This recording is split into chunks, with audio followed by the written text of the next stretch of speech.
When the armed gunman opened fire in the children's hospital lobby, everyone thought the 47 hostages were doomed. Everyone except Emma Rodriguez, a 34-year-old pediatric nurse who happened to be the most decorated military sniper in Marine Corps. History. The morning shift at St. Catherine's Children's Hospital in Denver started like any other Tuesday for Emma Rodriguez. She clocked in at 6:47 a.m., 3 minutes before her official start time, just as she had every day for the past 18 months.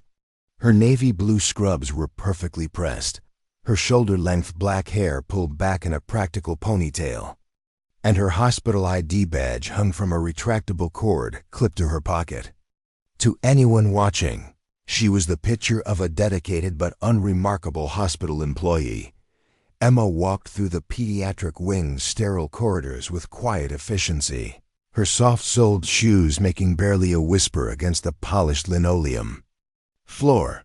She nodded politely to Dr. Harrison as he rushed past with a coffee cup, smiled warmly at Maria, the cleaning lady who was emptying trash bins, and stopped briefly to adjust a crooked motivational poster featuring a cartoon giraffe that read "Reach for your dreams." The gesture was typical Emma, she noticed. Small details and quietly fixed things without making a fuss about it. The pediatric oncology ward on the 4th floor was Emma's domain. She had specifically requested this assignment when she started at St. Catherine's, drawn to working with the hospital's most vulnerable patients. The children here were fighting battles that most adults couldn't imagine, and Emma understood something about fighting battles that seemed impossible to win. She just never talked about it. "Morning, Miss Emma," called out 7-year-old Tyler Chen from room 412. The boy was sitting up in his hospital bed, his bald head covered by a Superman cap that was slightly too big for him. Tyler had been battling acute lymphoblastic leukemia for 8 months, and his infectious smile had become a bright spot in Emma's daily routine.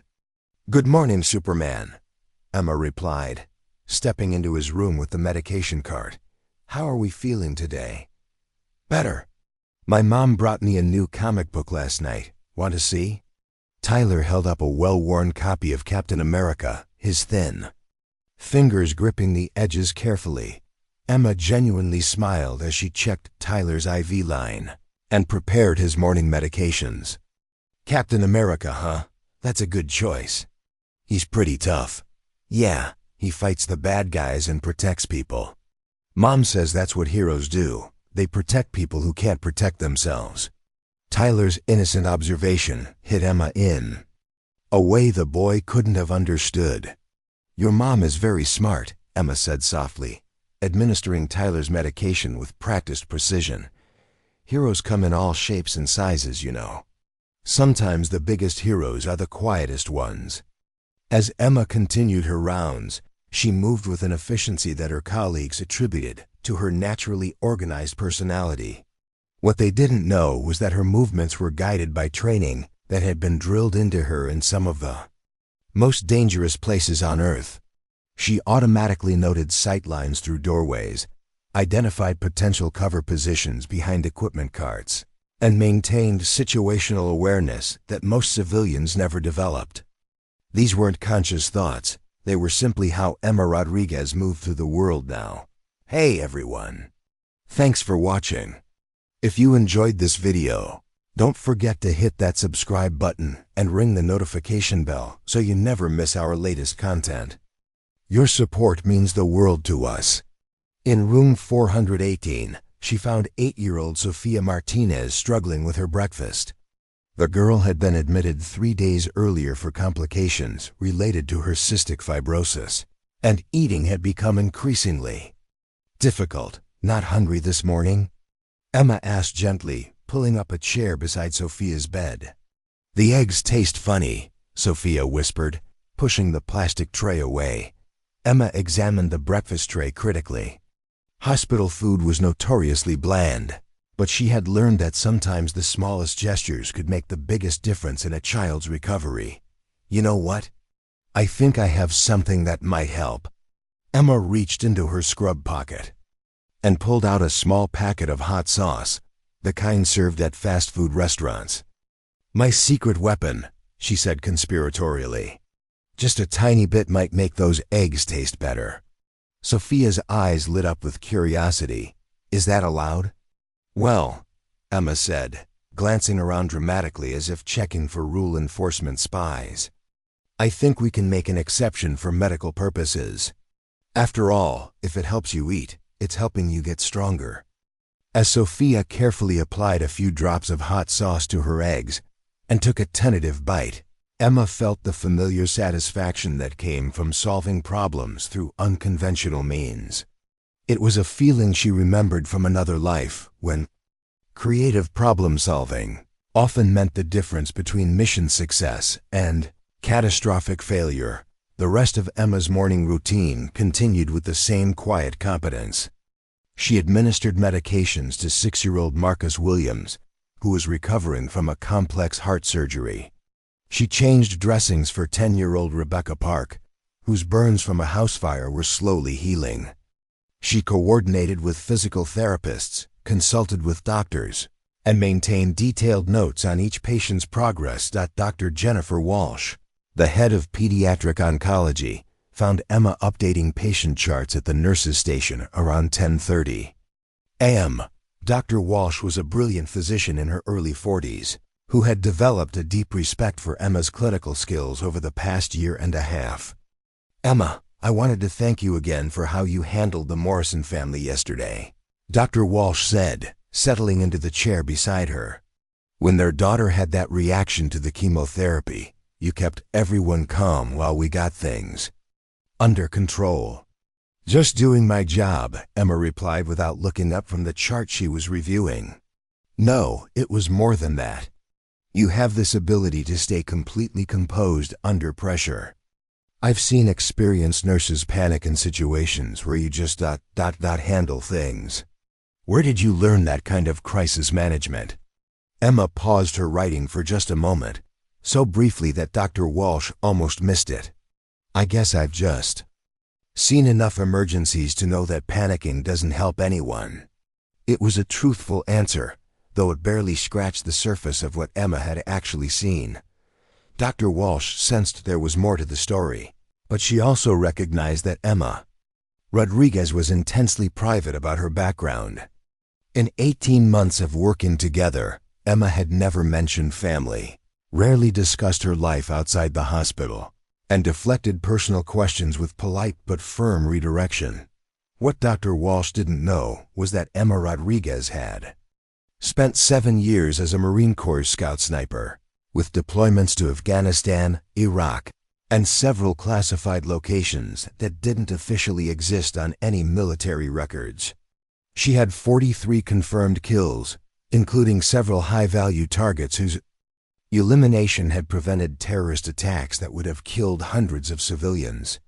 She had been awarded the Bronze Star with V device for valor, the Purple Heart for wounds received in combat, and a Navy Cross for extraordinary heroism during a 72-hour siege in Fallujah, where her precision shooting had saved an entire platoon from being overrun. Emma had never told anyone at St. Catherine's about Gunnery Sergeant Emma Rodriguez, USMC. As far as her colleagues knew, she had gotten her nursing degree through an accelerated program and had previous experience working in emergency departments. Her references were impeccable, her clinical skills were excellent, and her background check had revealed nothing more interesting than a few traffic tickets and a credit score that suggested someone who paid their bills on time. The truth was more complicated. After 7 years of military service, Emma had used her GI Bill benefits to attend nursing school, drawn to a profession where her skills in crisis management and attention to detail could be channeled toward healing instead of destruction. She had deliberately chosen pediatric nursing because children reminded her why she had served in the first place, to protect innocent people from those who would harm them. But Emma had also chosen to bury her military identity completely. She never mentioned her service, never participated in Veterans Day events, and carefully avoided any situations that might reveal her background. She had seen too much done. Too much, and lost too many friends to feel comfortable discussing that part of her life with civilians who couldn't possibly understand. Around 11:15 a.m., Emma was helping 9-year-old David Kim with his physical therapy exercises when her phone buzzed with a text message from her landlord about a maintenance issue. As she checked the message, she automatically glanced toward the window that overlooked the hospital's main entrance 4 floors below. What she saw made her blood freeze. A man in dark clothing was walking toward the hospital's front entrance, with a large duffel bag slung over his shoulder and what appeared to be a rifle case in his hand. His movement pattern was purposeful and tactical, not the walk of someone coming to visit a patient or conduct business. Emma's trained eye immediately identified the signs: the way he scanned the area while moving, the deliberate pace that suggested mission focus, and the equipment he was carrying. Emma moved closer to the window, her heart rate increasing as her military training kicked in. The man was now at the hospital's front entrance, and she could see him clearly through the glass doors. He was approximately 6 feet tall, wearing a black tactical vest over dark clothing, and carrying what she now confirmed was an assault rifle. "Miss Emma?" David Kim's voice seemed to come from very far away. "Are you okay?" Emma forced herself to turn away from the window and focus on the boy's concerned face. "Everything's fine, David. I just need to step out for a moment." "Keep doing those leg exercises, okay?" Emma walked quickly but calmly toward the nurse's station, her mind automatically shifting into tactical assessment mode. The hospital security was minimal, a few unarmed guards and basic surveillance cameras. The building had multiple entry points, numerous blind spots, and hundreds of potential hostages, including dozens of children, who couldn't be quickly evacuated. As she reached for the phone to call security, the hospital's intercom system crackled to life with an announcement that confirmed her worst fears. "Code Silver. Code Silver. All personnel implement lockdown procedures immediately. This is not a drill." Code Silver meant armed intruder. Emma Rodriguez, pediatric nurse, felt her hands begin to shake as she processed the implications. But somewhere deeper, Gunnery Sergeant Emma Rodriguez, Marine Corps Scout Sniper, was already calculating distances, angles, and solutions. The children in her care were in mortal danger, and Emma was the only person in the building who had the skills to stop what was about to happen. She just had to decide whether she was ready to become that person again. The Code Silver announcement sent immediate ripples of confusion and terror throughout the pediatric ward. Emma watched as her colleagues' faces shifted from professional calm to barely controlled panic in the space of seconds. Nurse Jennifer Park dropped the medication tray she was carrying, pills scattering across the polished floor like confetti. Dr. Walsh's face went pale as she fumbled for her phone, her hands visibly trembling. "What does Code Silver mean?"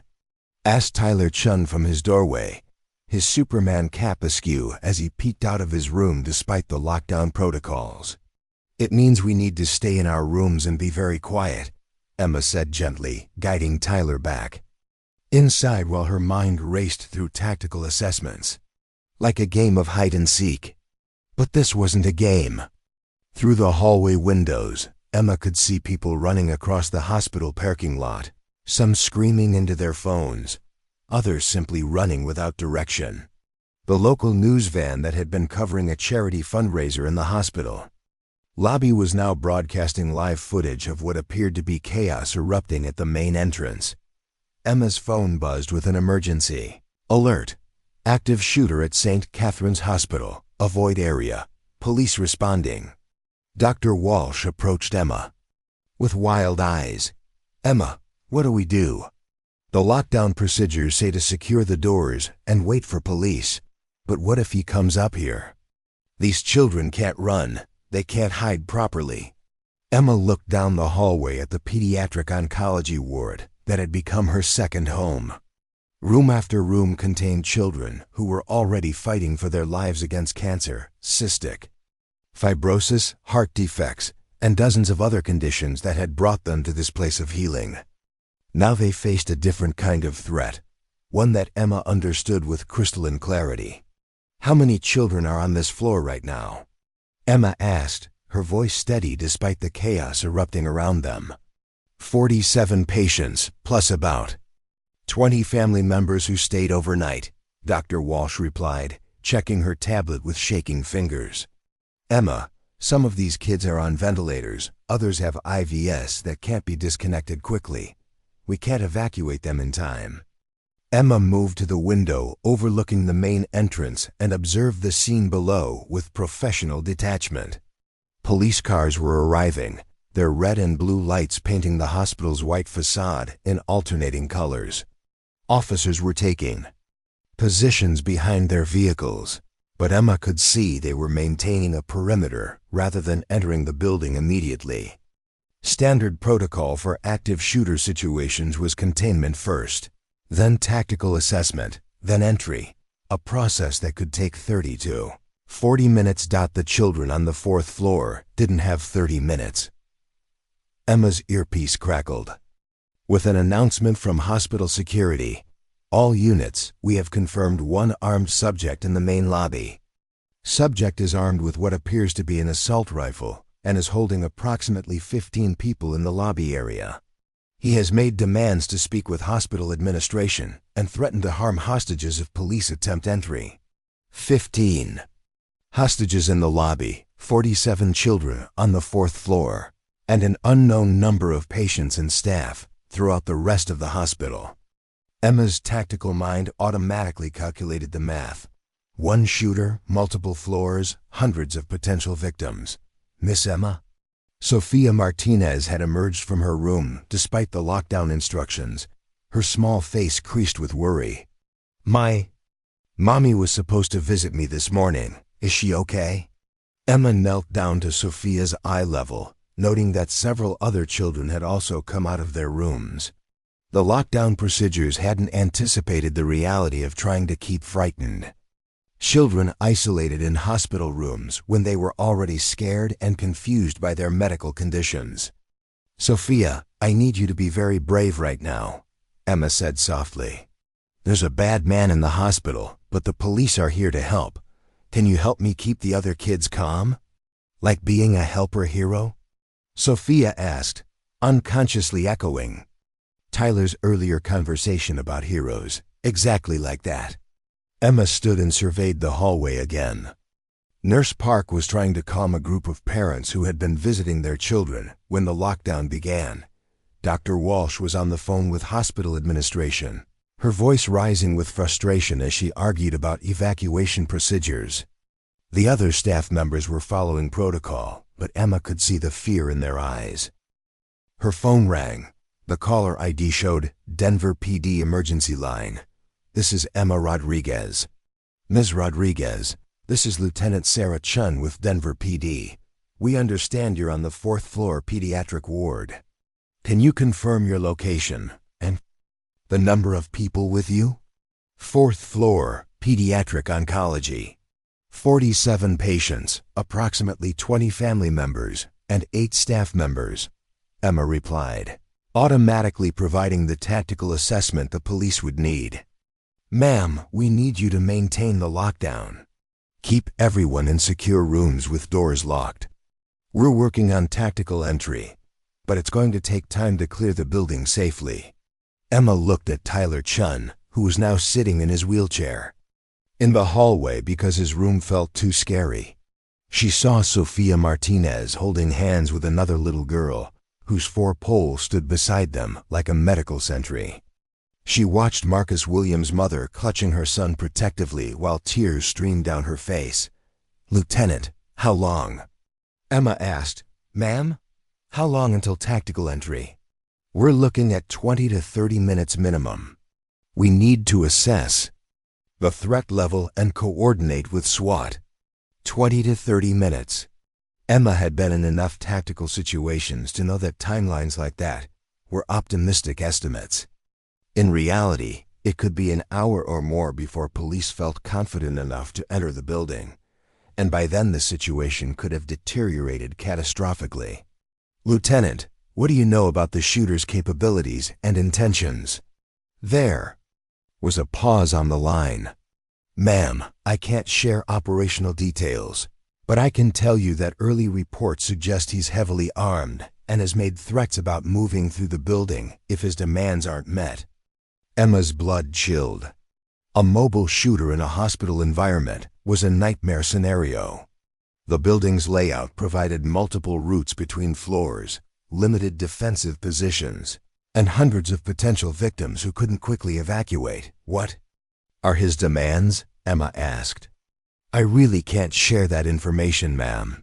Please just maintain your lockdown position and wait for our signal. Emma ended the call and stared at her phone for a moment.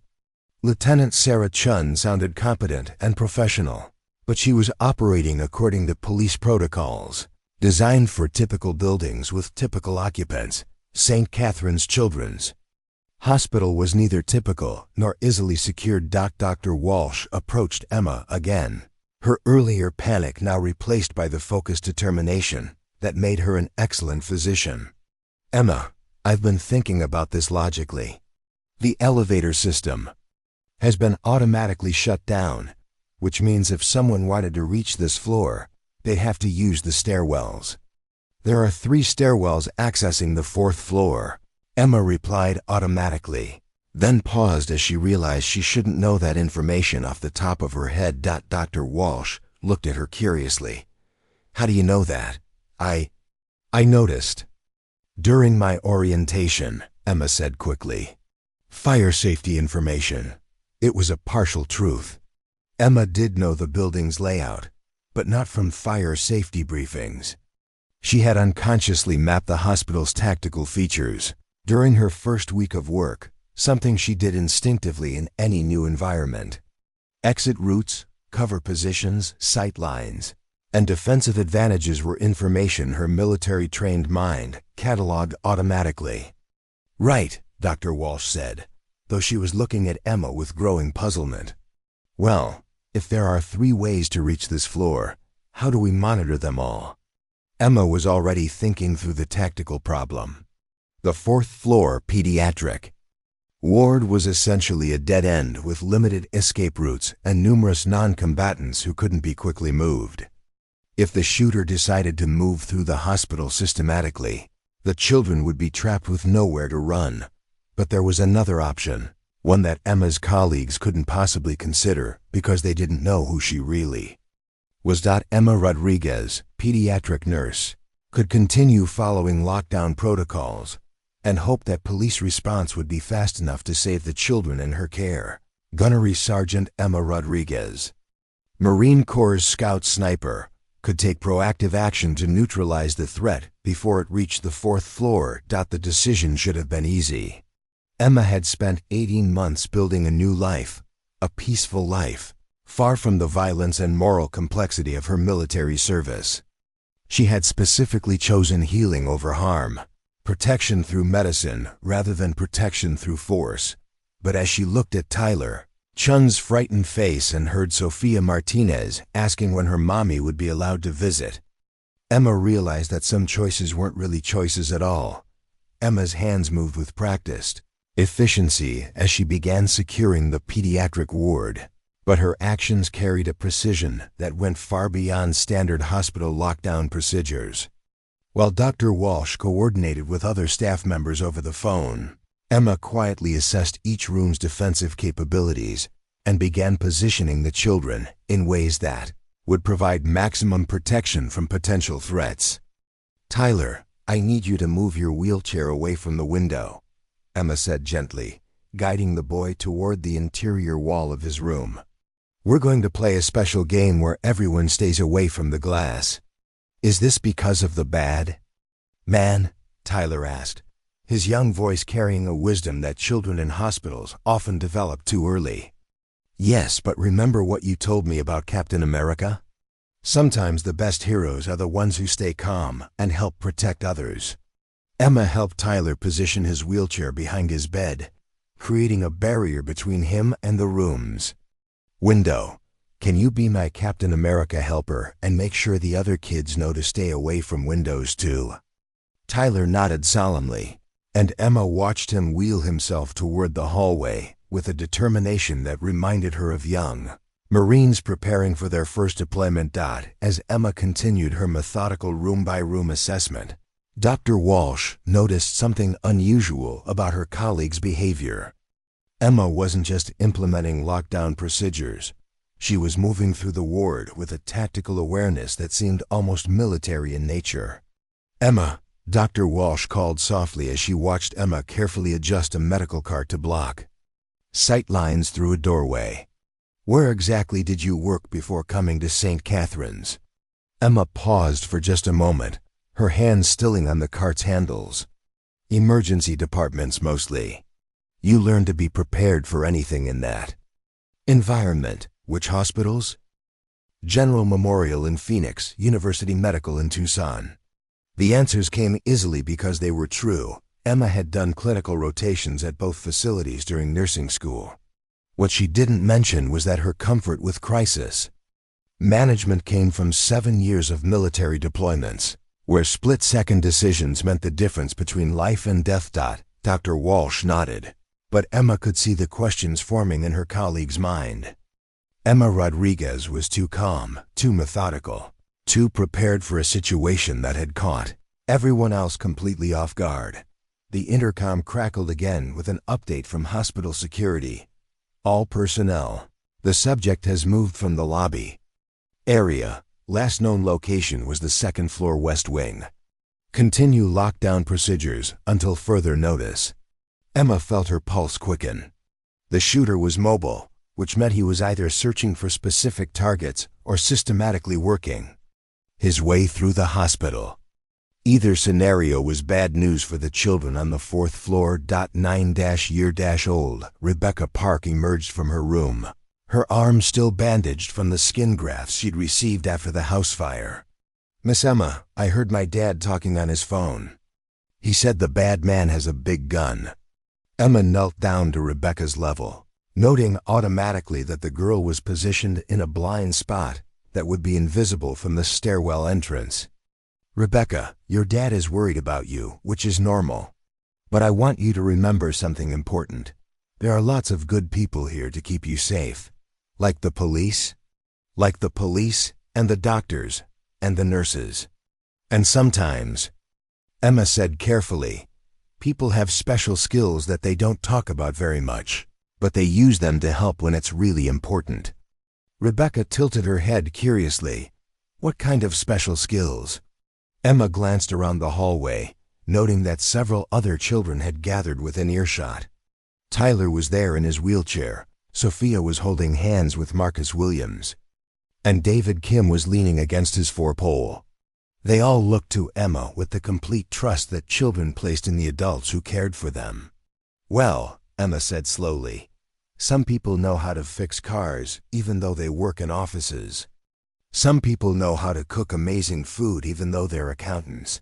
And some people know how to—" She paused, choosing her words carefully.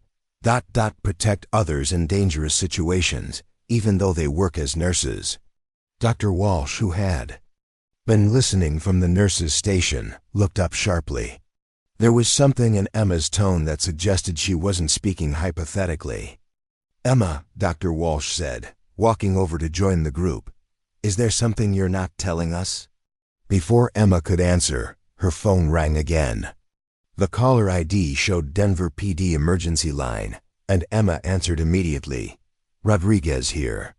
"Ms. Rodriguez, this is Lieutenant Chen again. We've had a development. The subject has made contact with us, and he's specifically asking about the pediatric ward. He claims he has information about children being harmed at the hospital and wants to investigate personally." Emma's blood turned to ice. "Lieutenant, that sounds like someone with delusions or mental health issues, yes. But he's also demonstrated tactical knowledge of the building's layout and has specifically mentioned wanting to reach the 4th floor. We need you to implement additional security measures immediately." Emma looked around at the children gathered in the hallway, their faces upturned toward her with innocent trust, and felt something fundamental shift inside her. For 18 months, she had been Emma Rodriguez, pediatric nurse. But the skills that had kept her alive through 7 years of military service were still there, waiting beneath the surface. "Lieutenant, what kind of additional security measures?" "We're going to talk you through barricading procedures and—" "No," Emma interrupted quietly. "That won't be enough." There was a pause on the line. "Ma'am?" "Lieutenant, if someone with tactical training wants to reach this floor, passive barriers won't stop them. You need to consider active defensive measures." "Ms. Rodriguez, I'm not sure I understand what you're suggesting."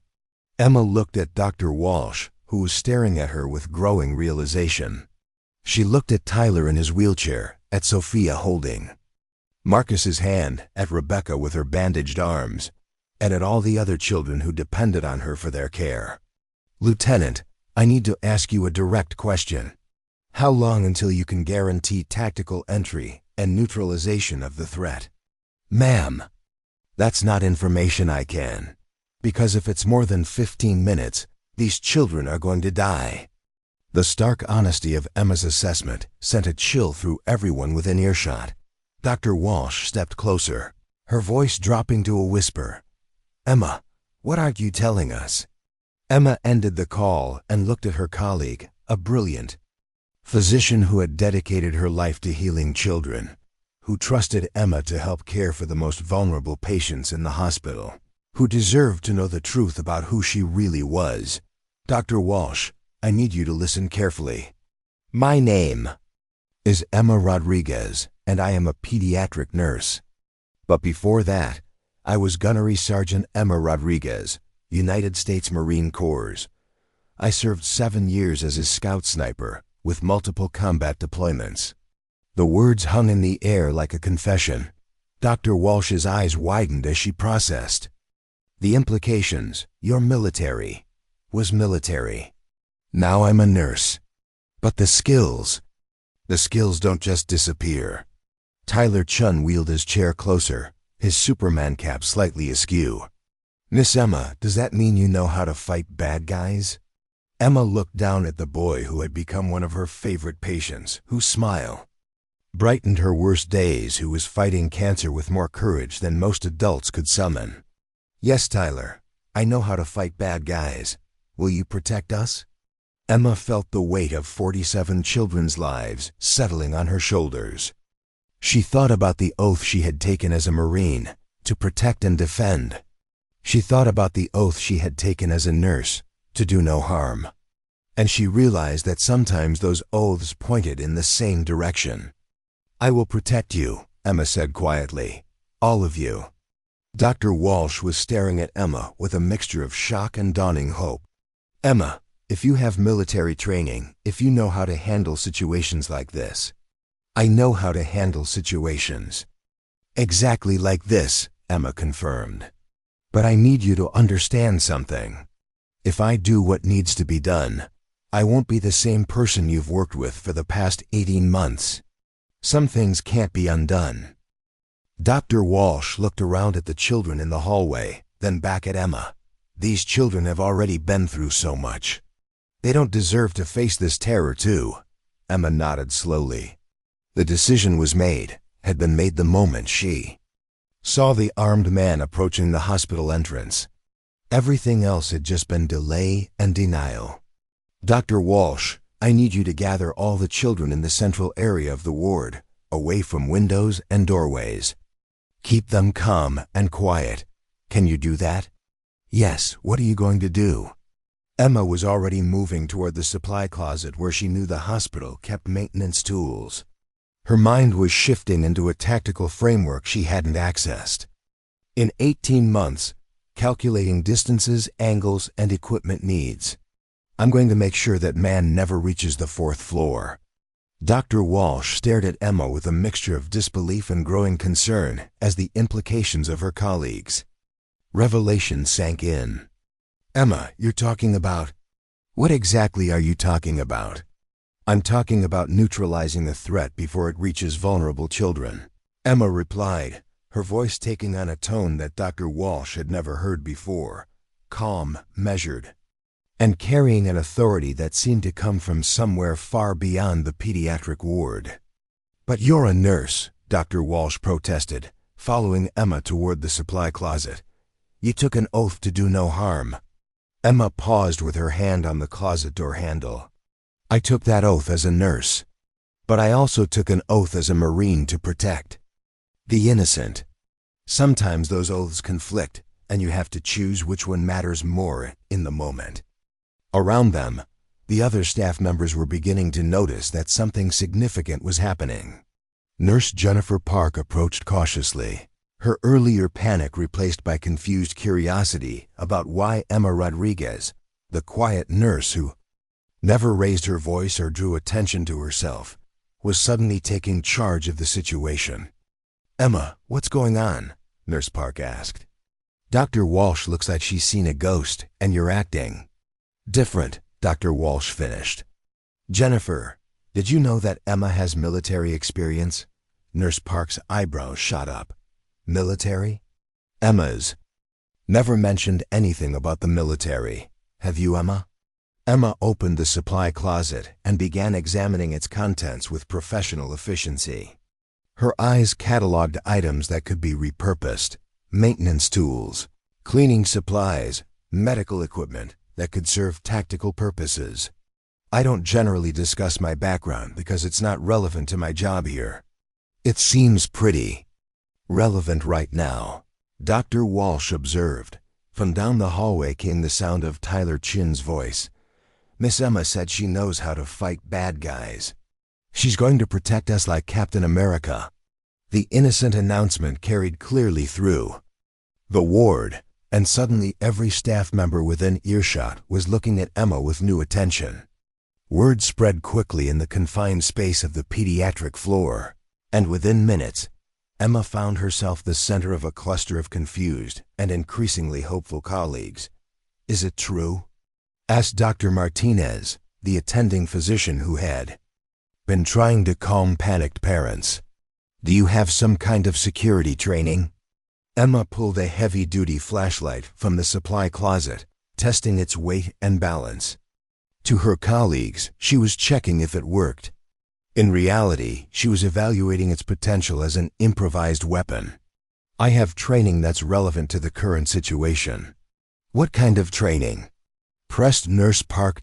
Emma looked around at the faces of people she had worked alongside for 18 months, colleagues who had become friends, who had shared coffee breaks and holiday shifts, who had celebrated patient recoveries and grieved patient losses together. They deserved honesty, but they also deserved to keep their illusions about who she really was. "The kind of training that means I can keep those children safe," Emma said finally. Dr. Walsh stepped closer, lowering her voice. "Emma, when you say neutralize the threat, what exactly do you mean?" The question hung in the air like a challenge. Emma understood what Dr. Walsh was really asking. Was she talking about subduing an intruder, or was she talking about something more permanent? "I mean whatever is necessary to ensure that man doesn't reach this floor and harm these children," Emma replied carefully. "But surely there are non-lethal ways to, Dr. Walsh," Emma interrupted, her voice taking on an edge that made several people step back involuntarily. "A man with military-grade weapons has entered a children's hospital with tactical knowledge of the building layout and specific intentions to reach this floor. He's already taken hostages and made threats. Non-lethal approaches assume he's interested in negotiation or surrender. Does that sound like someone who can be reasoned with?" The stark assessment sent a chill through the group. Emma's transformation from gentle pediatric nurse to tactical analyst was happening before their eyes, and it was profoundly unsettling. "You sound like you've dealt with situations like this before," Dr. Martinez observed. "I have. In the military?" "Yes." "What did you do in the military?" Nurse Park asked, though her tone suggested she wasn't sure she wanted to know the answer. Emma closed the supply closet and turned to face the group. Behind them, she could see children and family members gathered in the central area of the ward, as Dr. Walsh had instructed. Tyler was still wearing his Superman cap, Sophia was clutching a stuffed animal, and Marcus Williams was sitting close to his mother. They all looked scared but hopeful, trusting that the adults would keep them safe. "I was a scout sniper," Emma said quietly.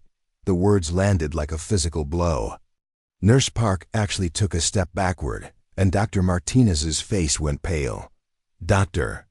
Walsh closed her eyes briefly, as if processing information she had suspected, but hoped wasn't true. "A sniper," Dr. Walsh repeated slowly. "You killed people." "I protected people," Emma corrected.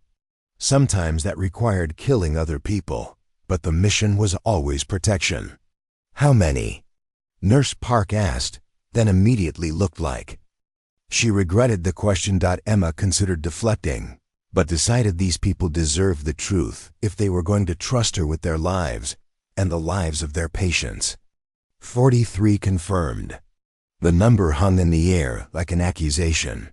Emma could see her colleagues struggling to reconcile the gentle nurse they knew with the combat veteran standing before them. 43 confirmed kills was not the record of someone who had seen occasional combat. It was the record of an elite soldier who had been very good at a very specific job. "Jesus," Dr. Martinez whispered. That's a lot," Nurse Park said weakly. "It's enough to know that I can handle one armed intruder in a hospital," Emma replied matter-of-factly. Dr. Walsh was studying Emma with the clinical attention she usually reserved for complex medical cases. "Emma, when you say you can handle this situation, are you talking about killing someone here, in the hospital?" "I'm talking about stopping a threat to children. The specific method depends on the circumstances, but you're prepared to kill someone if necessary." Emma looked back toward the children in the central area. Tyler had wheeled his chair over to Sophia and was showing her something in his comic book, probably trying to distract her from the scary situation. Rebecca Park was sitting with her bandaged arms wrapped around her knees, looking small and vulnerable. David Kim was leaning against his mother, his recent surgery having left him weak and dependent on others for protection. "Dr. Walsh, if someone came into this ward right now with a gun pointed at Tyler Chen, would you want me to try to reason with them, or would you want me to stop them?" I would want you to stop them." "Then yes, I'm prepared to kill someone if necessary." Hey everyone. Thanks for watching. If you enjoyed this video, don't forget to hit that subscribe button and ring the notification bell so you never miss our latest content. Your support means the world to us. The honesty was brutal, but Emma had learned long ago that euphemisms and gentle language didn't change the reality of violence. Either you were prepared to use lethal force to protect innocent lives, or you weren't. Everything else was just moral posturing. "But you're a nurse," Nurse Park said again, as if repetition could somehow resolve the contradiction. "I'm a person with multiple skill sets," Emma replied. "Today, these children need my military skills more than my nursing skills." Dr. Walsh took a deep breath, and Emma could see her making the same kind of difficult decision that physicians sometimes had to make when choosing between aggressive treatments with serious side effects and allowing a disease to progress unchecked. "What do you need from us?" Dr. Walsh asked finally. Emma felt a surge of respect for her colleague. Dr. Walsh was struggling with the moral complexity of the situation, but she was also focusing on what would best serve their patients. "I need you to keep the children calm. And in the central area, I need complete silence when I tell you. And I need you to understand that once I leave this floor, you might not see the same person come back." "What do you mean?" Emma was already moving toward the stairwell, her mental shift from nurse to sniper nearly complete. "I mean that Emma Rodriguez, pediatric nurse, is someone I created to escape from who I used to be. But some situations require that old person to come back. And who is that old person?" Dr. Walsh called after her. Emma paused at the stairwell door, her hand on the handle. When she looked back, her colleagues could see that something fundamental had changed in her eyes. The gentle warmth they had known for 18 months was still there, but it was now backed by something harder and infinitely more dangerous. Someone you really don't want to meet, Emma said quietly. But someone that gunman is about to encounter whether he wants to or not. Emma stepped into the stairwell and immediately felt the familiar transformation that had defined her military career. The pediatric nurse who worried about Tyler's medication schedule and Sophia's appetite faded into the background, replaced by Gunnery Sergeant Rodriguez, whose primary concern was threat assessment and target neutralization. The stairwell was dimly lit by emergency lighting, casting long shadows that created natural concealment opportunities. Emma's trained eyes automatically cataloged the tactical environment: concrete construction that would stop small arms fire, multiple levels providing elevated positions, and sight lines that could be controlled with proper positioning. The metal handrails could serve as improvised weapons or climbing aids, and the echo acoustics would provide early warning of approaching footsteps. Emma pulled out her phone and dialed the Denver PD emergency line, but this time she wasn't calling as a concerned hospital employee. "This is Lieutenant Chen." "Lieutenant, this is Gunnery Sergeant Emma Rodriguez, USMC. I'm currently positioned in the 4th floor stairwell of St. Catherine's Hospital." There was a pause. "Ma'am, I have you listed as a nurse at the facility." "That's my current occupation. My military occupational specialty was 0317 Scout Sniper. 7 years active duty, multiple combat deployments, 43 confirmed kills." Emma's voice carried the crisp authority of someone accustomed to giving tactical reports under pressure.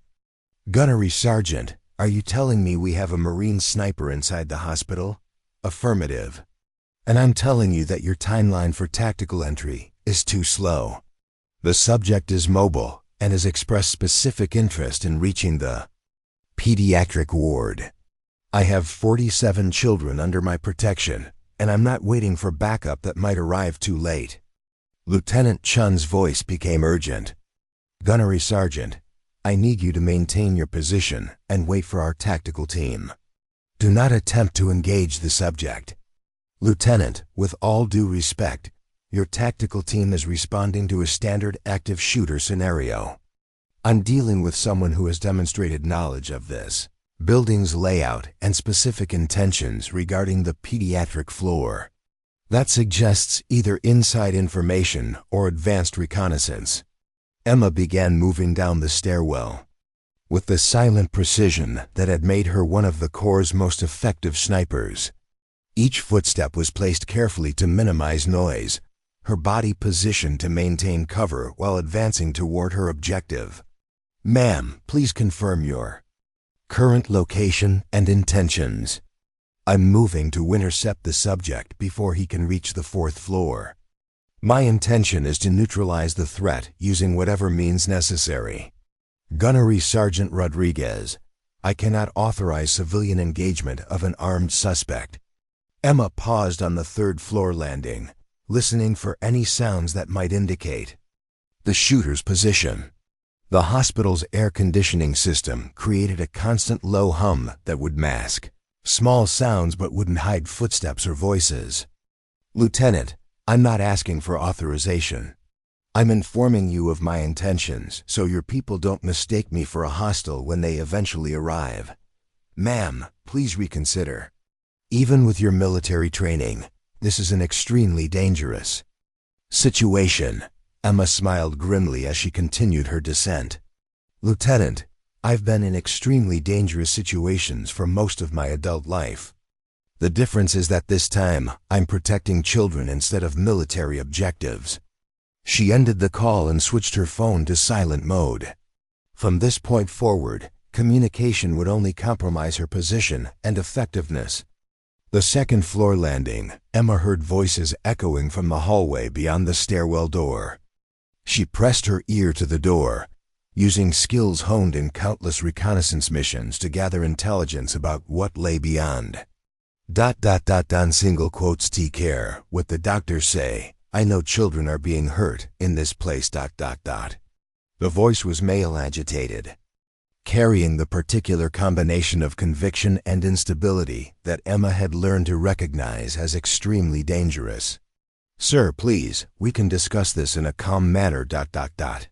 A second voice, older, probably hospital administration, trying to de-escalate the situation. "Calm? You think I can be calm when innocent children are suffering? I've done my research. I know what happens in these places." Emma processed the exchange with professional detachment. The shooter wasn't a random madman. He was operating under some kind of delusional belief system that justified violence against hospital staff. Possibly conspiracy theories about medical facilities, possibly mental health issues, but definitely someone who wouldn't be deterred by negotiation or reasoning. Through the door's small window, Emma could see into the second-floor hallway. The shooter was approximately 30 feet away, standing near the nurse's station with what appeared to be an R-15 style rifle. He was wearing tactical gear, including a ballistic vest, suggesting either military experience or extensive preparation for this attack. More concerning was the fact that he had 3 people kneeling on the floor with their hands behind their heads, 2 nurses and what looked like a security guard. The shooter was using them as human shields while maintaining a position that gave him clear sight lines down multiple corridors. Emma's tactical assessment was immediate and grim. The shooter had chosen his position expertly, making it nearly impossible for police to engage him without risking civilian casualties. He could maintain his current position indefinitely while using his hostages as protection, or he could move through the hospital systematically while keeping human shields between himself and any potential threats. But Emma wasn't approaching from the directions he was watching. She was above him, with elevation advantage and the element of surprise. Emma opened the stairwell door just wide enough to slip through, moving with the fluid silence that had made her legendary among her Marine unit. The hospital's polished floors, which could betray movement with squeaks or footsteps, became an advantage when traversed by someone trained in stealth movement. The shooter was facing away from her, focused on the hostages and the main corridors where he expected threats to emerge. His attention was divided between maintaining control of his prisoners and watching for police response, exactly the kind of tactical overload that created opportunities for a skilled operator. Emma positioned herself behind a medical cart, approximately 20 feet from the shooter's location. From this position, she could observe his equipment, movement patterns, and state of mind while remaining undetected. Her nursing experience at St. Catherine's had familiarized her with every piece of equipment, every sight line, and every potential cover position on this floor. The shooter was more professional than she had hoped. His rifle handling suggested military or law enforcement training, and his positioning showed tactical awareness. This wasn't going to be a simple matter of subduing an untrained civilian. She was dealing with someone who understood combat. "Where are the elevators to?" "The upper floors?" the shooter demanded of his hostages. "Sir, the elevators are automatically locked down during emergencies," one of the nurses replied, her voice shaking with terror. "Then how do I get to the 4th floor?" "The stairwells." "But sir, there are only sick children up there. They can't." The shooter struck the nurse with the butt of his rifle, sending her sprawling across the floor. "Don't lie to me. I know what's really happening on that floor." Emma felt her jaw clench as she watched the assault. The shooter's willingness to use violence against a helpless nurse confirmed that he was beyond reasoning and represented an immediate threat to anyone in his path. She began moving closer, using the medical equipment and furniture as concealment. 20 feet became 15, then 10. At this range, she could hear the shooter's breathing, smell the gun oil on his weapon, and observe the subtle tremors in his hands that suggested either drug use or extreme psychological stress. The shooter grabbed the security guard by the collar, hauling him to his feet. "You're going to show me the way to the 4th floor. And if you try anything heroic, I'll kill everyone on this floor before I go upstairs. Emma was now close enough to strike, but the positioning was problematic. The shooter was using the security guard as a human shield, and any sudden movement might result in civilian casualties. She needed to create an opportunity that would allow her to neutralize the threat without endangering the hostages. Her phone vibrated with a text message. Against her better judgment, she glanced at it quickly. "Miss Emma, Tyler here. Are you coming back soon? Sophia is scared and wants to know if you're okay." The message from the 7-year-old leukemia patient hit Emma like a physical blow. Tyler Chen, fighting cancer with Superman courage, was worried about her safety while she was down here preparing to kill someone. The irony was almost overwhelming. A child who should be protected was trying to provide comfort to the adult who was supposed to protect him. Emma typed back quickly, "Tell Sophia I'm taking care of the bad man. Be brave for me." She put the phone away and focused on the tactical situation. The shooter was moving toward the stairwell, forcing the security guard ahead of him, while keeping the rifle trained on the 2 nurses still kneeling on the floor. In approximately 30 seconds, he would reach the stairwell that led to the 4th floor. Once he began climbing those stairs, the children in Emma's care would be in immediate mortal danger. Emma Rodriguez, the pediatric nurse, would have called for help and hoped the police arrived in time. Gunnery Sergeant Rodriguez, Marine Corps Scout Sniper, decided it was time to end this threat permanently. Emma moved with lethal precision toward the shooter, her years of combat training overriding every instinct that had been carefully cultivated during her 18 months as a pediatric nurse. The man was 15 feet away, his attention focused on forcing the security guard toward the stairwell while keeping his rifle trained on the 2 nurses who remained kneeling on the polished hospital floor. The shooter's tactical positioning was competent, but not flawless. He had made the classic mistake of becoming fixated on threats from predictable directions, the main corridors where police would logically approach, the elevator banks that had been shut down, the obvious entry points that any law enforcement response would utilize.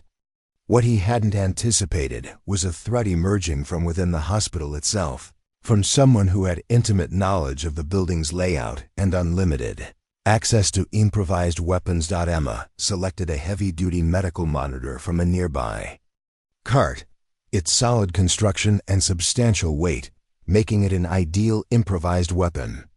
The device was approximately 8 pounds of metal and plastic that could deliver devastating impact force when wielded by someone with her training. She lifted it silently, testing its balance and grip points while maintaining visual contact with her target. "Move faster," the shooter commanded the security guard, jabbing him with the rifle barrel. "I don't have time for your stalling tactics." The security guard, a middle-aged man named Frank Morrison, who Emma recognized from her daily interactions, was clearly terrified but trying to buy time. His slow, hesitant movement toward the stairwell was probably an attempt to delay the shooters' access to the upper floors, but it was also creating the perfect opportunity for Emma to close the remaining distance undetected. Emma began her final approach, moving through the equipment-cluttered hallway with the fluid silence that had made her one of the most effective snipers in Marine Corps history. Each step was calculated to avoid the scattered medical supplies that the shooter's earlier movements had knocked to the floor. Her breathing was controlled, her heart rate steady, her mind focused on the precise sequence of movements that would neutralize the threat without harming the hostages. 10 feet, 8 feet, 6 feet. The shooter was now close enough that Emma could see the sweat beading on the back of his neck, could observe the way his trigger finger remained positioned along the rifle's frame rather than on the trigger itself. A sign of some professional firearms training. His tactical vest was properly fitted and appeared to be genuine military surplus rather than civilian imitation gear. 4 feet, 3 feet. Emma raised the medical monitor above her head, her muscles, coiling for the strike that would end this confrontation in a single devastating blow. The weight of the device felt familiar in her hands, reminiscent of the improvised weapons training that had been part of her advanced combat instruction. Her target was the base of the shooter's skull, where the medulla oblongata controlled basic life functions. A strike to this area would cause immediate incapacitation or death. But at the moment Emma prepared to deliver the killing blow, the shooter's peripheral vision caught movement from an unexpected direction. He spun toward her with reflexes that confirmed her assessment of his training, his rifle swinging around in an arc that would bring the muzzle to bear on her position in less than 2 seconds. Emma's options crystallized in the space of a heartbeat. She could complete her original attack, but the shooter's movement meant the strike would hit his shoulder or back rather than the intended target, likely wounding but not immediately incapacitating him. This would result in a close quarters battle with an armed opponent while 3 hostages remained in the immediate area. Alternatively, she could abort the attack and seek cover, but this would allow the shooter to identify her as a threat and potentially use the hostages as human shields or bargaining chips. Given his demonstrated willingness to use violence against hospital staff, the hostages' survival prospects would be minimal. Emma chose a third option that drew on both her military training and her intimate knowledge of the hospital environment. Instead of striking the shooter directly, she hurled the medical monitor at the rifle itself, aiming for the weapon's barrel and operating mechanism, rather than the person holding it. The heavy device struck the R-15 just as the shooter completed his turn, the impact jarring the weapon from his hands and sending it skittering across the polished floor. The shooter staggered backward from the unexpected assault, his tactical training kicking in as he reached for what Emma assumed was a sidearm holstered beneath his vest. But Emma was already moving, closing the distance between them with the aggressive forward momentum that had been drilled into her during countless hours of close-quarters combat training. She reached the shooter before his hand found his backup weapon, driving her shoulder into his midsection with enough force to lift him off his feet and slam him backward into the wall behind the nurses stationed. The impact drove the air from the shooter's lungs in an explosive gasp, but his training and equipment prevented him from being immediately incapacitated. The tactical vest distributed the impact force across his torso, and his physical conditioning suggested someone who had maintained military fitness standards even after leaving service. Emma followed up with a series of precise strikes aimed at pressure points and nerve clusters that would disable her opponent without causing permanent injury. Her left hand targeted the brachial plexus at the junction of his neck and shoulder, while her right delivered a sharp blow to the solar plexus that would disrupt his breathing and motor control. The shooter attempted to counterattack with a knee strike toward Emma's midsection, but his movement was slowed by the damage he had already sustained. Emma deflected the attack with a forearm block and responded with an elbow strike to his temple that caused his eyes to lose focus momentarily. "Get the rifle," Emma shouted to Frank Morrison, the security guard who was still standing near the stairwell in shock. "Get the weapon and secure it." Frank snapped out of his paralysis and dove toward the R-15 that had been knocked across the floor. The 2 nurses who had been kneeling began scrambling toward cover behind medical equipment, their relief at suddenly being freed from immediate threat evident in their panicked movements. The shooter was now fighting with the desperate intensity of someone who realized that his mission was failing and his own survival was at stake. He managed to break free from Emma's grappling attempt and reached for a combat knife that was secured to his tactical vest. The blade was approximately 6 inches long, designed for military use, and carried in a quick-release sheath that suggested frequent practice with blade combat.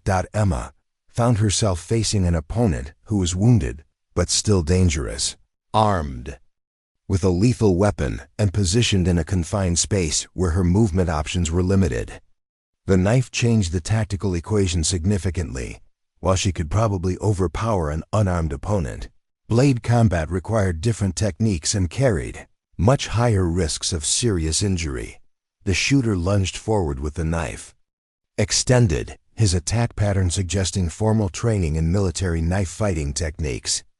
Emma sidestepped the initial thrust and grabbed his wrist with both hands, using leverage and joint manipulation to control the weapon while simultaneously applying pressure to nerve points that would weaken his grip. The struggle for control of the knife lasted approximately 20 seconds, with both combatants using techniques that went far beyond basic self-defense. Emma's advantage lay in her superior conditioning and more recent combat experience, while the shooter's advantages included his larger size and the psychological edge that came from having initiated the confrontation. Emma finally gained control by using a wrist lock that forced the shooter to release the knife or risk having his arm broken. As the weapon clattered to the floor, she immediately transitioned to a chokehold that would render him unconscious within seconds if properly applied. The shooter had one final desperate option. With his free hand, he managed to activate what appeared to be a radio transmitter clipped to his vest. Emma heard a brief burst of static followed by a voice that made her blood run cold. "Alpha Team, this is Bravo. Package secured. Moving to secondary objective. Initiate Phase 2. Emma realized with horror that the man she had just subdued was not a lone gunman. He was part of a coordinated team, and his capture or death had been anticipated. Somewhere in the hospital, additional threats were moving toward targets that had been predetermined as part of a larger operational plan. As the shooter lost consciousness from Emma's chokehold, she heard new sounds echoing through the hospital's corridors, multiple sets of footsteps moving with tactical precision, radio chatter in coded language, and the distinctive sound of military equipment being deployed. Frank Morrison approached with the captured rifle, his hands shaking as he held the unfamiliar weapon. "Miss Rodriguez, there are more of them, aren't there?" Emma looked up at the security guard, then toward the stairwell that led to the 4th floor where 47 children were depending on her protection. The first phase of this attack had been neutralized, but it was becoming clear that the real battle was just beginning. "Yes," Emma said grimly, taking the rifle from Frank's trembling hands and checking its condition with professional efficiency. "And they're not finished yet." Emma secured the captured F-15 and immediately began stripping useful equipment from the unconscious shooter. His tactical vest contained 2 additional magazines, a military-grade radio, zip-tie restraints, and what appeared to be building schematics printed on waterproof paper. The schematics showed detailed floor plans of St. Catherine's Hospital with specific areas marked in red, including the pediatric ward, the pharmacy, and the administrative offices where patient records were stored. "Frank, get these nurses to safety and then contact Lieutenant Chen at Denver PD," Emma commanded, handing the security guard a business card she pulled from the shooter's pocket. "Tell her that this is a coordinated attack with multiple objectives. The children's hospital was targeted specifically, not randomly." Frank Morrison nodded frantically, still processing the reality that the quiet pediatric nurse he had known for 18 months had just single-handedly neutralized an armed terrorist. "Miss Rodriguez, where are you going?" "Back to the 4th floor. These schematics suggest there's a secondary team moving toward the pediatric ward from a different route."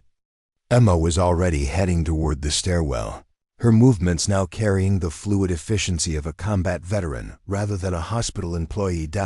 As Emma climbed toward the 4th floor, she activated the captured radio and listened to the tactical communications flowing between the attack team members. The transmissions were brief and professional, using military terminology that confirmed her worst fears about the sophistication of this operation. "Bravo Team, report status on primary objective. Primary objective secured. Moving to Phase 2. Alpha Team, confirm your position. Alpha Team approaching target zone from service entrance. Estimate 3 minutes to contact." Emma's blood chilled as she realized the implications. While she had been dealing with one shooter on the second floor, a second team had been moving through the hospital service areas toward the pediatric ward. The man she had captured had been a distraction, designed to draw attention and resources while the real assault team approached their actual target, the fourth floor. Stairwell was eerily quiet when Emma reached it, but she could hear voices from the pediatric ward beyond the access door. Dr. Walsh was speaking in the calm, authoritative tone she used during medical emergencies, trying to keep frightened children and parents from panicking while maintaining the lockdown procedures. Emma had established. Emma keyed the captured radio and spoke in the same tactical terminology the assault team was using. Alpha Team, this is Bravo Actual. We have complications on the primary route. Request immediate status update on secondary approach. There was a pause before a different voice responded. Bravo Actual, Alpha Team is 2 minutes from target zone. Confirm your status and position. Bravo Actual is conducting overwatch from elevated position. Continue as planned. Emma's response was designed to buy time while gathering intelligence about the assault team's approach route and timing. Roger, Bravo Actual. Alpha Team beginning final approach. Expect contact in 90 seconds. 90 seconds. Emma opened the stairwell door and slipped into the pediatric ward, where she found Dr. Walsh maintaining order among a group of terrified children and family members. The sight that greeted her was both heartbreaking and inspiring. Tyler Chen was still wearing his Superman cap and had positioned his wheelchair protectively in front of Sophia Martinez, while Rebecca Park was holding hands with Marcus Williams, in a display of childhood solidarity that transcended their individual medical conditions. Emma, Dr. Walsh exclaimed with relief. We heard gunshots from downstairs. What happened? The first shooter has been neutralized, but there's a second team approaching this floor. How many people do we have here? Dr. Walsh quickly consulted her tablet. 47 children, 18 family members, and 6 staff members including ourselves. Emma, most of these children can't be moved quickly due to their medical conditions. Emma surveyed the pediatric ward with tactical eyes, noting that the layout provided several defensive advantages if properly utilized. The central nurses' station offered elevated visibility and multiple escape routes, while the patient rooms could serve as secure positions for non-combatants.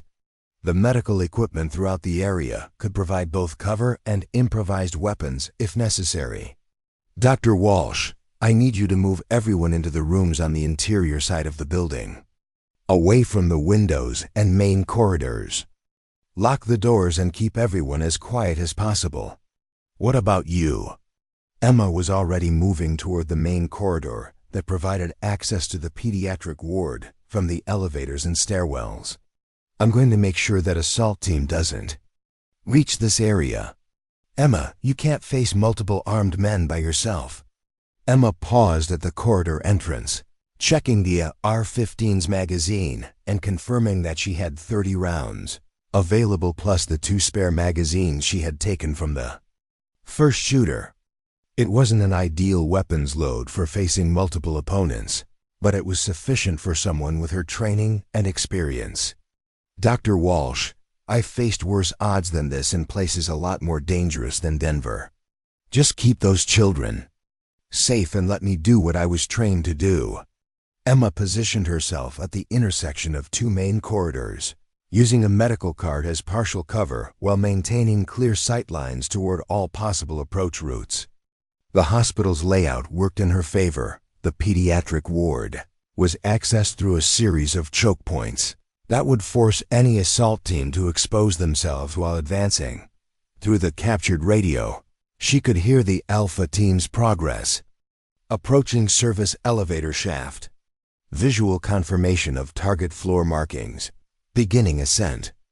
Emma realized that the assault team was using the hospital's service elevators, which had independent power systems that wouldn't be affected by the general lockdown protocols. This suggested extensive reconnaissance and possibly inside knowledge. of the hospital security systems. Her phone buzzed with a text message from Tyler Chen. "Miss Emma, we can hear scary voices in the hallway. Are you going to stop the bad men like Captain America stops the bad guys?" Emma typed back quickly, "Tyler, I'm going to stop them. But I need you to be the bravest superhero of all and help keep the other children calm. Can you do that for me?" "Yes. Miss Emma, I will protect Sophia and everyone else until you come back." The simple courage of a 7-year-old boy fighting leukemia, while promising to protect other children, gave Emma the emotional focus she needed for what was about to happen. She had spent 7 years in military service protecting abstract concepts, like freedom and democracy. Today, she was protecting specific children with names and faces and medical conditions that made them more vulnerable than any civilians she had ever encountered. The service elevator doors opened at the far end of the corridor, and Emma watched through her rifle's iron sights as 3 men in full tactical gear emerged. Their equipment was military grade, their movements were coordinated and professional, and their weapons were significantly more sophisticated than the AR-15 she was carrying. The lead assailant carried what appeared to be an M4 carbine with advanced optics, while his teammates were armed with submachine guns and what looked like explosive breaching charges. Their body armor was current generation military equipment that would stop most small arms fire, and their tactical formation suggested extensive training in urban combat operations. Emma had approximately 60 feet of hospital corridor between her position and the assault team. At this distance, her marksmanship training gave her a significant advantage over opponents who were equipped for close quarters battle, but might not have equivalent long-range precision shooting capabilities. She lined up her first shot on the lead assailant's center mass, knowing that his body armor would likely stop the round, but hoping that the impact would disrupt his advance and create confusion among his teammates. Emma had learned in Iraq that even when body armor prevented fatal wounds, the kinetic energy transfer from high-velocity rounds could incapacitate opponents temporarily. The assault team began moving down the corridor in tactical formation, using medical equipment and architectural features as cover while advancing toward the pediatric ward. Their professional competence was evident in their movement patterns, but Emma could see subtle flaws in their approach that suggested they had trained primarily for military environments rather than hospital settings. Emma took a deep breath, steadied her aim, and began the process of protecting 47 children from men who had come to kill them. The first shot echoed through the pediatric ward like thunder, announcing that the real battle had finally begun. Emma's first shot struck the lead assailant's center mass, the impact spinning him sideways and dropping him behind a medical cart. His body armor had absorbed the lethal force, but the kinetic energy transfer left him gasping and temporarily incapacitated. The remaining 2 team members immediately took cover and began returning fire, their muzzle flashes strobing in the fluorescent-lit corridor like deadly lightning. Bullets sparked off the metal equipment around Emma's position as she rolled behind a reinforced nurses' station, the solid construction providing adequate protection against the submachine gun fire. The tactical situation was exactly what she had expected: professionally trained opponents who understood cover and movement, but who were operating in an environment they hadn't adequately prepared for. Emma keyed the captured radio during a brief lull in the gunfire. "Alpha Team, this is Bravo Actual. Encountered unexpected resistance at target location. Request immediate backup. Bravo Actual, what is the nature of resistance? Civilian security? Negative. Professional opposition with military-grade weapons and tactical training. Recommend abort and extraction." There was a pause in the radio chatter, followed by a different voice, one that carried the authority of someone in command. "All teams, this is Control. Mission parameters have changed. Eliminate all opposition and complete primary objectives. No abort authorized. Emma felt a chill at the implications. Whoever was commanding this operation had anticipated the possibility of armed resistance and was prepared to escalate rather than withdraw. This wasn't a simple terrorist attack or random violence. It was a military-style operation with specific objectives that someone considered worth the risk of extended combat. The assault team was attempting to flank her position by splitting up and approaching from two different corridors. Emma could track their movement by the sound of their footsteps and the occasional glimpse of tactical gear as they moved between cover positions.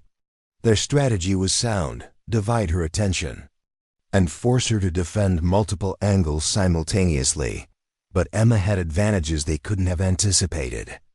She knew every inch of the fourth floor layout, including maintenance access points, supply closets, and emergency exits that weren't marked on standard building plans. More importantly, she was fighting to protect children whose faces and names she knew. While they were operating according to orders from distant commanders, Emma moved from her position behind the nurses station to a supply closet that provided access to the hospital's service corridors. These narrow passages, designed for maintenance and supply movement, connected to every area of the floor and offered concealed movement routes that the assault team wouldn't know about. She emerged from the service corridor behind the two advancing team members, her appearance as sudden and unexpected as a ghost materializing from the hospital's walls. The closer assailant was approximately 15 feet away, focused on the nurse's station where he expected Emma to be pinned down. Emma's training took over completely. She fired twice in rapid succession, both rounds striking the assailant's unprotected legs below his body armor. He collapsed with a scream of pain and rage, his weapon clattering across the polished floor as he clutched his shattered knee. The second team member spun toward Emma's position, but she was already moving, using the wounded man's body as temporary cover while closing the distance between them. At close range, the tactical situation favored someone with her hand-to-hand combat training over opponents, encumbered by heavy equipment and weapons designed for medium-range engagements. Emma tackled the second assailant with enough force to drive him backward into a medical cart, his submachine gun flying from his hands as they crashed to the floor together. The impact knocked equipment and supplies across the corridor, creating a chaotic tangle of medical devices and tactical gear. The fight that followed was brutal and desperate. The assailant was larger and stronger than Emma, but his tactical vest and equipment limited his mobility, while Emma could move with the fluid efficiency of someone unencumbered by heavy gear. She targeted pressure points and nerve clusters that would disable rather than kill, using techniques that had been refined through years of close-quarters combat training. The assailant attempted to draw a sidearm from his tactical holster, but Emma controlled his wrist with a joint lock that prevented him from bringing the weapon to bear. They rolled across the floor, struggling for control of the pistol while medical equipment crashed around them. Emma finally gained advantage by using a chokehold that cut off blood flow to the assailant's brain. Within seconds, his struggles weakened and then ceased as he lost consciousness. She secured his sidearm and checked his condition, alive but incapacitated. Exactly as she had intended, the corridor was now littered with disabled equipment, wounded assailants, and the detritus of combat. But Emma could hear the most important sound in the world, the voices of children from the patient rooms, where Dr. Walsh had secured them. Tyler Chen was talking to Sophia Martinez in his brave 7-year-old voice, probably trying to distract her from the terrifying sounds of gunfire that had echoed through their sanctuary. Emma's phone rang with an incoming call from Lieutenant Chen. She answered while keeping watch on the incapacitated assailants and maintaining security over their captured weapons. Gunnery Sergeant Rodriguez, "We're getting reports of gunfire on the 4th floor. What's your status?" 3 assailants neutralized. Pediatric ward secure. But Lieutenant, this was a coordinated military-style operation with specific objectives. You need to sweep the entire hospital for additional threats. and investigate who had access to detailed building schematics. Copy that. We're moving tactical teams into the building now. Can you maintain your position until we reach you? Emma looked down the corridor toward the patient rooms where 47 children were waiting for someone to tell them they were safe. She thought about Tyler's Superman cap, Sophia's stuffed animal, Rebecca's bandaged arms, and Marcus's brave smile. She thought about Dr. Walsh's trust in her colleagues' initial disbelief that a pediatric nurse could handle a military-level threat. Affirmative. The pediatric ward is secure and will remain secure. 15 minutes later, Denver police tactical teams flooded the 4th floor to find Emma Rodriguez sitting calmly at the nurse's station, having returned the captured weapons to the secure medical supply locker and resumed her duties as a pediatric nurse. The 3 neutralized assailants were zip-tied and under guard, their equipment confiscated and their wounds treated with the same professional medical care that Emma provided to all patients. Dr. Walsh emerged from the patient rooms with tears in her eyes as she watched Tyler Chen wheel his chair toward Emma, his Superman cap still perfectly positioned despite the chaos he had endured. "Miss Emma," Tyler called out with pure joy. "You stopped all the bad guys, just like Captain America." Emma knelt down to Tyler's eye level, her voice carrying the gentle warmth that her colleagues had known for 18 months. "Tyler, you were the real hero today. You kept everyone calm and brave when they needed it most. But you fought them and won." "I did what needed to be done," Emma replied simply. "Sometimes that's what heroes do, whatever needs to be done to protect people they care about." As the tactical teams completed their security sweep and paramedics treated the wounded assailants, Emma returned to her regular duties. She checked Tyler's IV line, adjusted Sophia's blanket, and updated Marcus's medication chart. To anyone watching, she appeared to be exactly what she had always claimed to be, a dedicated pediatric nurse who cared deeply about her patients. Dr. Walsh approached Emma at the end of her shift, still processing everything she had witnessed. "Emma, I don't know how to thank you for what you did today." "You don't need to thank me. Those children are why I became a nurse in the first place. But you're also a Marine."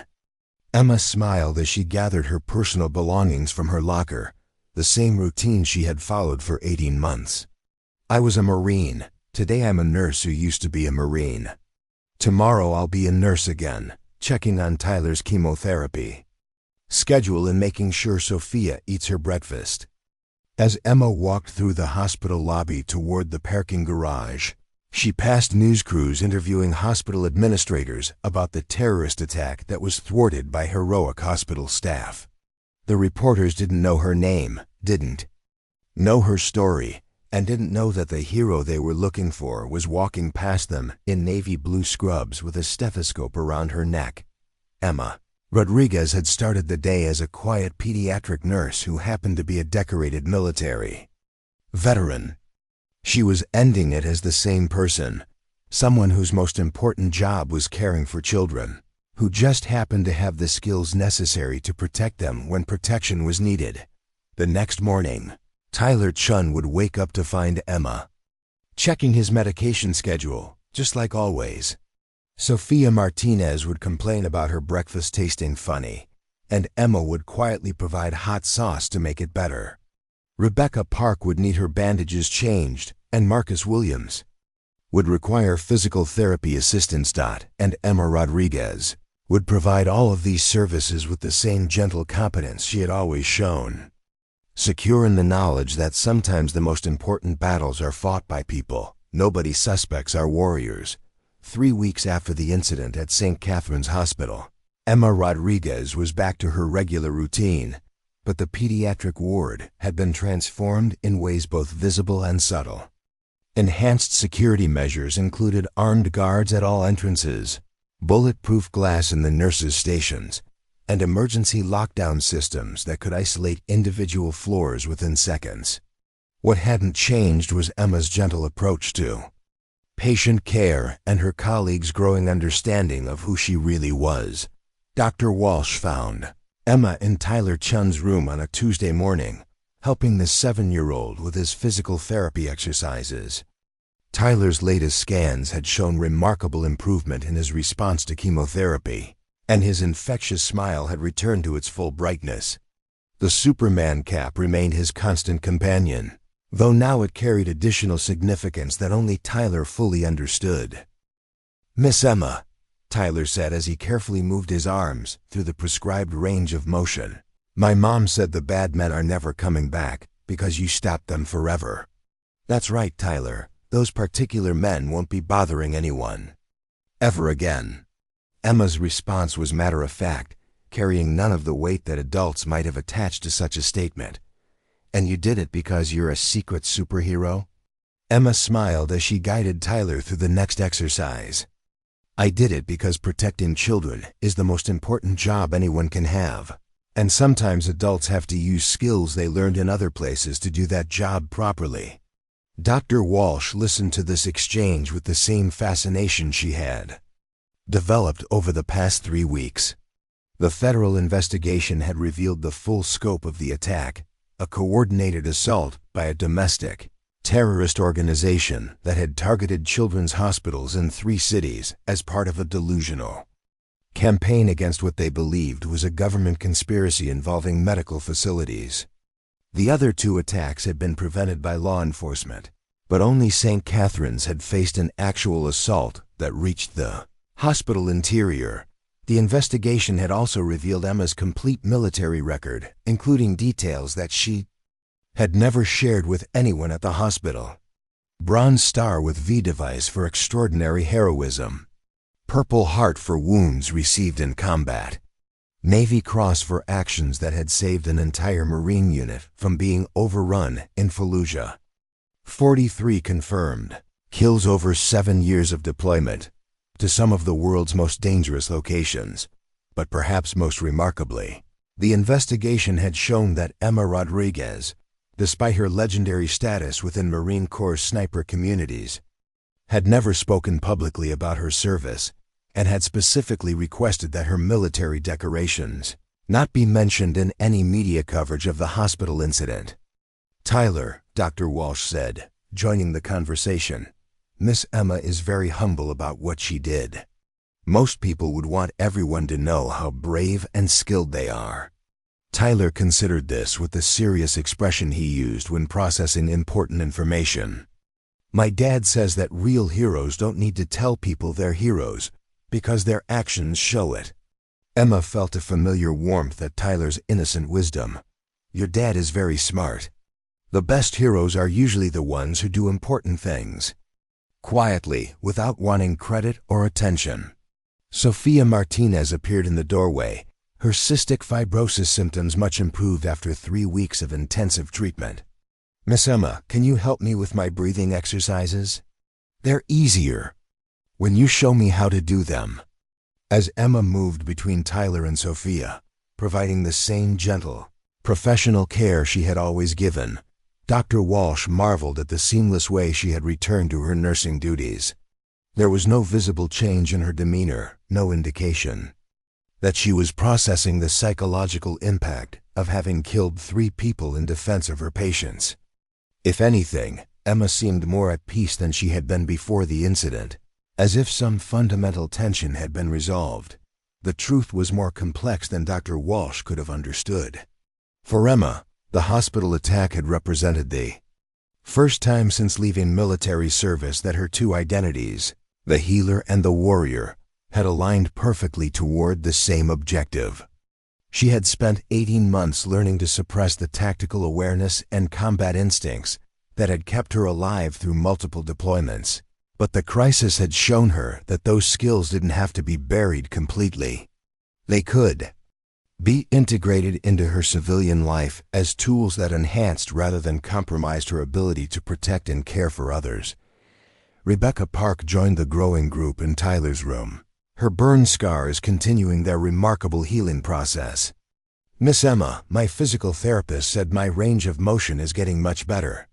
Do you think it's because I'm not scared anymore?"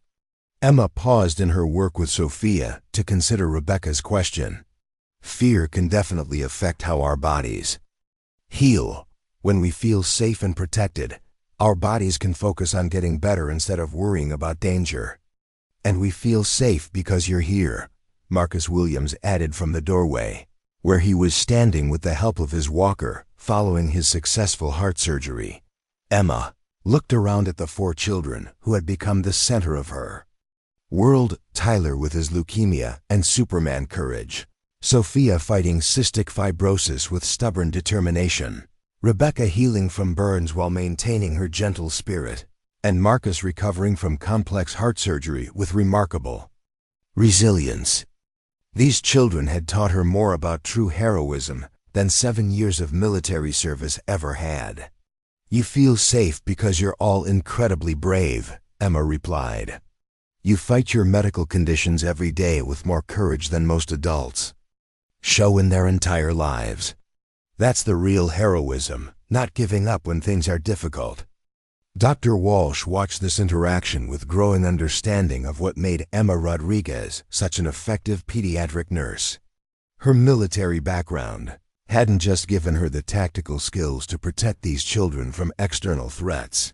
It had given her a deep appreciation for the kind of quiet, daily courage that her patients demonstrated simply by continuing to fight for their lives despite overwhelming medical challenges. The federal investigation had concluded with the arrest of 17 members of the domestic terrorist organization, the discovery of their training facilities, and the prevention of additional planned attacks. Emma had been invited to Washington for a medal ceremony recognizing her actions, but she had declined the invitation, explaining that she preferred to focus on her patients rather than public recognition. Lieutenant Tyler Chen had visited the hospital personally to thank Emma and had been surprised to find her in the playroom, helping children with art therapy projects rather than meeting with administrators or media representatives. When asked about her reluctance to accept public recognition, Emma had simply said that the real heroes were the children who fought for their lives every day, and that her job was to support them rather than seek attention for herself. As Emma's shift ended and she prepared to leave for the day, Tyler Chen wheeled his chair over to the nurse's station where she was completing her patient charts. Miss Emma, can I ask you something? Of course, Tyler. Are you going to stay here with us? Even though everyone knows you're really good at fighting bad guys? Emma knelt down to Tyler's eye level, seeing in his young face the same concern she had observed in her colleagues over the past 3 weeks, the fear that her revealed military background might take her away from the pediatric ward where she had found her true calling. Tyler, this is exactly where I want to be. Taking care of brave children like you is the most important job I've ever had, and no amount of attention or other opportunities could make me want to leave. Tyler's smile could have powered the entire hospital. Good, because Sophia still needs help with her breakfast, and Rebecca likes the way you change her bandages. And Marcus says you're the only person who helps him walk without making him feel weak. Emma stood up and ruffled Tyler's hair beneath his Superman cap. Then it sounds like I have plenty of important work to do here. As Emma walked toward the elevator, she could hear Tyler announcing to the other children that Miss Emma was staying forever, and that they would always be safe because she knew how to stop bad guys, but preferred to help kids get better. Emma Rodriguez, pediatric nurse and former Marine Corps sniper, smiled as the elevator doors closed. She had finally found the perfect balance between her 2 identities, and she had never been more certain about where she belonged. 6 months after the attack, Emma Rodriguez received an unexpected visitor at St. Catherine's Hospital. She was in the middle of helping Sofia Martinez with her evening medications when Dr. Walsh approached with a serious expression and a man in dress blues following behind her. Emma, this is Colonel James Patterson from Marine Corps headquarters. He'd like to speak with you. Colonel Patterson was an imposing figure whose chest displayed ribbons indicating extensive combat experience and senior leadership positions. He studied Emma with the appraising look of a career military officer evaluating a subordinate who had achieved something extraordinary. "Gunnery Sergeant Rodriguez, I've reviewed your service record and the incident report from this hospital. What you accomplished here was remarkable, even by Marine Corps standards." Emma continued preparing Sophia's medication while responding. "Sir, I was simply protecting patients under my care. Any Marine would have done the same." "Actually, no. Most Marines wouldn't have had the specific skill set required for this situation, and even fewer would have applied those skills so effectively in a civilian environment." Colonel Patterson paused, watching Emma's gentle interaction with Sophia. "I'm here to offer you an opportunity to return to active duty with a direct commission to captain and assignment to a specialized unit that handles domestic security threats." Sophia looked up at Emma with wide eyes. "Miss Emma, are you going to leave us?" Emma knelt down to Sophia's level, speaking with the same gentle tone she used for all her patients. "Sophia, do you remember what I told Tyler about heroes? That the best heroes do important things quietly without wanting credit? That's right. And sometimes the most important thing a hero can do is stay exactly where they're needed most." Emma stood and faced Colonel Patterson directly. "Sir, I'm honored by the offer, but I respectfully decline. These children need consistent care from people who understand that their daily battles require the same courage we honored in military service." Colonel Patterson nodded slowly, a slight smile crossing his face. "I thought you might say that. For what it's worth, Gunnery Sergeant, you're exactly where the Corps would want you to be, protecting those who can't protect themselves." As Colonel Patterson left, Tyler Chen wheeled up in his chair, his Superman cap perfectly positioned. "Miss Emma, you're like a secret superhero who chose to be a nurse instead of fighting bad guys all the time." Emma smiled, adjusting Tyler's IV line with practiced precision. "Tyler, sometimes the greatest superpower is knowing exactly where you belong."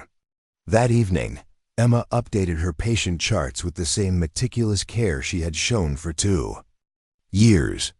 Tomorrow, she would check Tyler's chemotherapy progress, help Sophia with her breathing exercises, monitor Rebecca's continued healing, and assist Marcus with his cardiac rehabilitation. Emma Rodriguez had found her true calling, not as a warrior, but as a healer who happened to have the skills to protect those under her care when protection was needed. Have you ever wondered what hidden strengths the people around you might possess? This incredible true story shows us that heroes walk among us every day, often disguised as ordinary people doing extraordinary work. What skills from your past could you use to help others in unexpected ways? Share your thoughts in the comments below. We'd love to hear about the unsung heroes in your life. Don't forget to subscribe and hit that notification bell for more amazing stories of everyday people doing incredible things. Your support helps us bring you these inspiring tales of courage, sacrifice, and the power of choosing service over recognition.